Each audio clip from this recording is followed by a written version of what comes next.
Welcome to Sweet Eclectic. My name is Crystal. Today we're going to be trying 5 new authors that I've been wanting to try. So that's pretty self-explanatory. The first one is One True Loves by Taylor Jenkins Reid. So my best friend Mackenzie actually told me about this book that she read while she was on vacation, One True Loves, and was like, you would really like her. You should pick her up. And I was like, okay, I guess I will. So I'm kind of hesitant because I've already tried 2 of her books and have put them down for something else. But maybe it was just because I wasn't in the mood for that type of book. So I'll be back. Hi, Editing Crystal here. I realized I didn't give you a synopsis of One True Loves. It follows this woman who is engaged, and it alludes to something happening in her past that was quite tragic. And she's found love, she's happy, everything's gotten good. And then the first little chunk ends with her getting a phone call from her husband, whom she thought was dead. And that's how the story kicks off. Okay, so I'm about 16% of the way through One True Love's audiobook. I'm gonna be perfectly honest, I'm not loving it. I think it's because the first 20%, I guess, is of her, like the very first little bit is her present day, and then it flips back to her as a teenager, and it gets kind of YA-esque, and I'm just not a YA lover right now. Like, I kind of get annoyed with the whole I saw a kid across the way, I haven't met him, haven't talked to him, don't know anything about him, but I am in love with him now. And I just want to get back to the adult one because that's the one I relate to the most. And I understand like kind of how this story is going to kind of unfold. So it seems like she's going to have like a teenage experience, and then like maybe a young adult experience is in her 20s, and then a full-on adult in her 30s. I'm gonna keep going, so yeah. I'm back. I actually didn't finish my thoughts on this book. Sorry. So ultimately I didn't enjoy this book, and I will tell you why.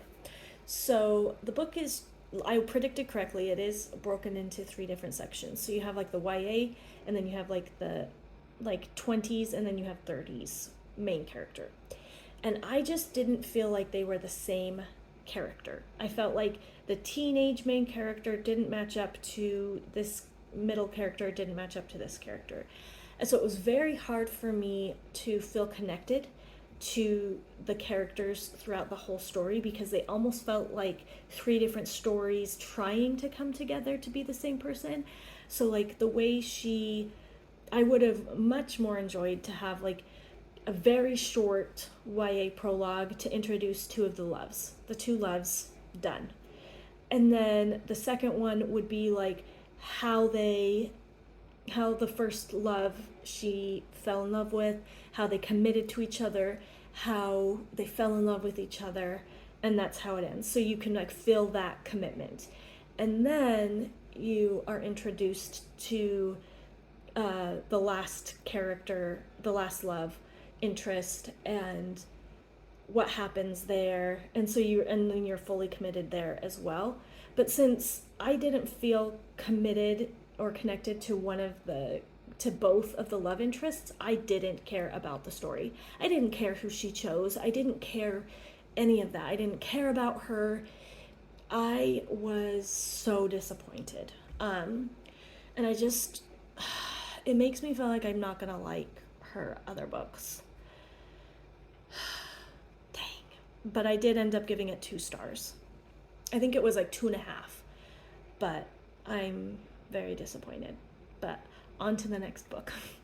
Hello, I am now showered, and so I've been listening to Magic, Lies, and Deadly Pies by Misha Pop, which I started in my other YouTube video, and that's the one I'm listening to now, and I'm liking it a lot. So I realized I didn't give you a synopsis. So Magic Lies and Deadly Pies by Misha Pop is all about this woman who has a magical power that when she bakes pies, if she bakes with a certain emotion, she puts those emotions in the pie.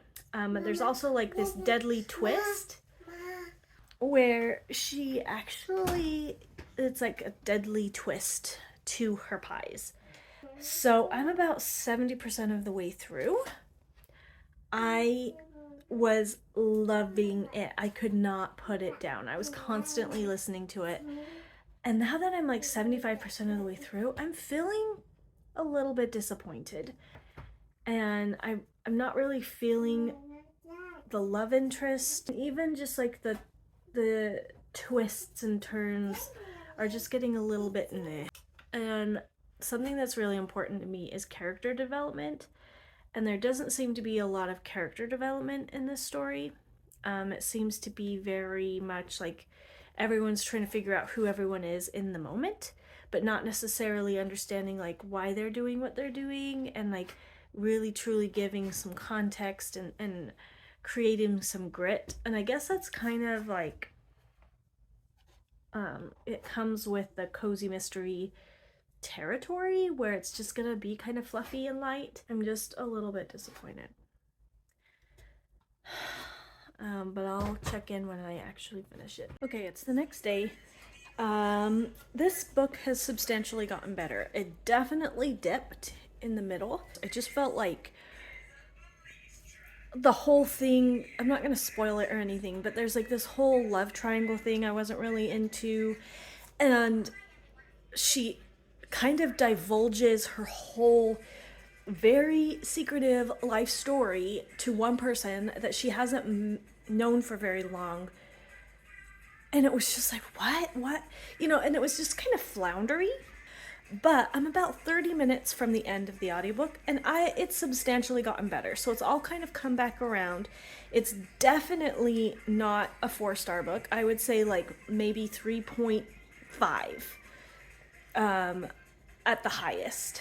But I am enjoying it. I like how it all wrapped up. It was definitely cozy, but it was kind of like it was cozy and then it got boring. And then it got a little bit better and then it ends.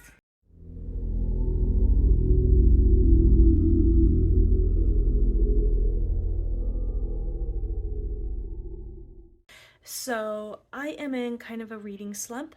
The Last Thing He Told Me by Laura, I think it's Laura Dave. And I think it's kind of like a drama slash kind of a thriller-esque, like it's more of like a mystery, I guess. So it follows this woman whose husband gives her a note that says something and disappears.